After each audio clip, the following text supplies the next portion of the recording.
Dr. Ole Olson with Optimal Health Sports and Family Chiropractic. Today we're back talking about low back pain, and today we're going to give you our top 3 exercises for low back pain. Now, we talked about the other day how most people tend to look to medications, ice, heat, things of that nature, which are only going to mask your symptoms and aren't going to get to the problem. Same thing with these exercises. If these exercises aren't helping you, or even if they are helping a little bit, they may not be getting to that deeper cause, and you may want to seek out a healthcare professional who focuses on spinal mechanics and knows what's going on with your spine and can walk you through that process of restoring correct spinal health for you.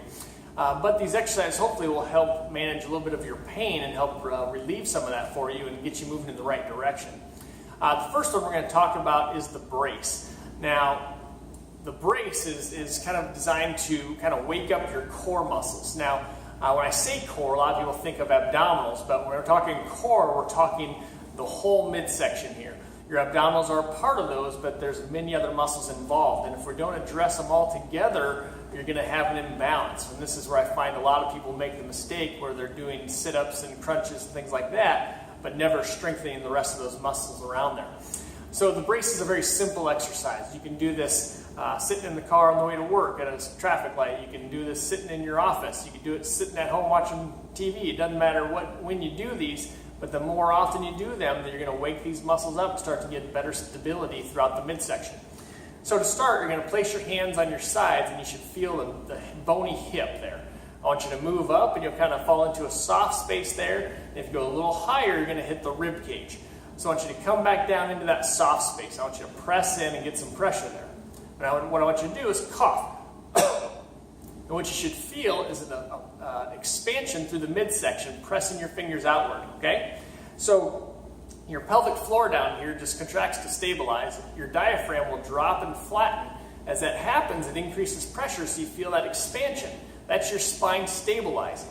Now, it doesn't matter if you're going to pick up a sock to throw into the dirty clothes or you're going to pick up a 100-pound weight.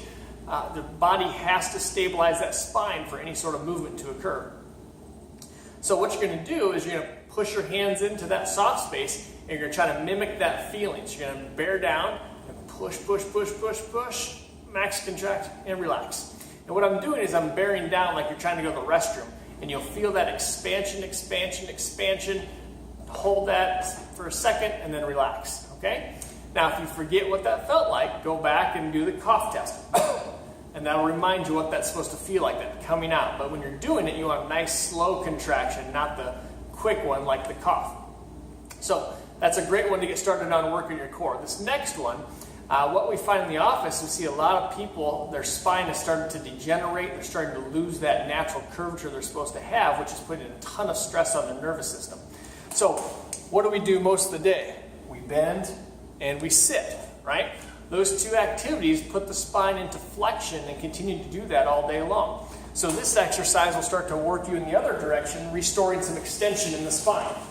So you're going to start with your hands about chest height, flat on your stomach, and you're just going to press up, extending your arms, leaving your hips down on the floor. So as you can see, this kind of puts some curve into my back, okay? Now, if this is too much for you, you might have to start with your hands up, or maybe even out wider, and do a smaller movement, okay? This might have a little discomfort with this, but it shouldn't be painful. As with any of these exercises, if they ever cause an increase in your symptoms, you want to stop right away and seek a healthcare professional who can take a look at this and figure out what's going on for you.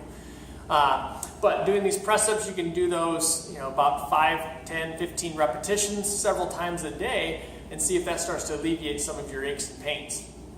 Okay, the last one here is called, we're going to do a combination movement. It's called rocking and a bird dog exercise. So rocking, we're just sitting right back onto our feet, and that's allowing our spine to lengthen, giving the discs some space. Okay, so you might feel a little pull in the lower back as you're doing this, but as you can see, I'm not changing position. My back's staying nice and flat, so I'm not going back and rounding off like that. I see people doing this too much, and they're creating more stress on the spine. So I'm trying to keep my spine nice and flat, back and forth, okay? And you can do these 10, 15, 20 times a day. And then you can go right into what's called a bird dog, where you're going to use your opposite arm and opposite leg. It's just going to extend it straight out, come back down. switch sides. As you can see, my core, my midsection doesn't move a whole lot. I'm not doing this, twisting my spine. It's straight out, straight back, straight out, straight back. So once again, you can do 10 to 15 of the rocking exercises and then do 5 or 10 of the bird dog, the opposite arm, opposite leg, and see how that feels. So hopefully these exercises help give you a little relief from the pain that you're dealing with, and stay tuned for some more information next week.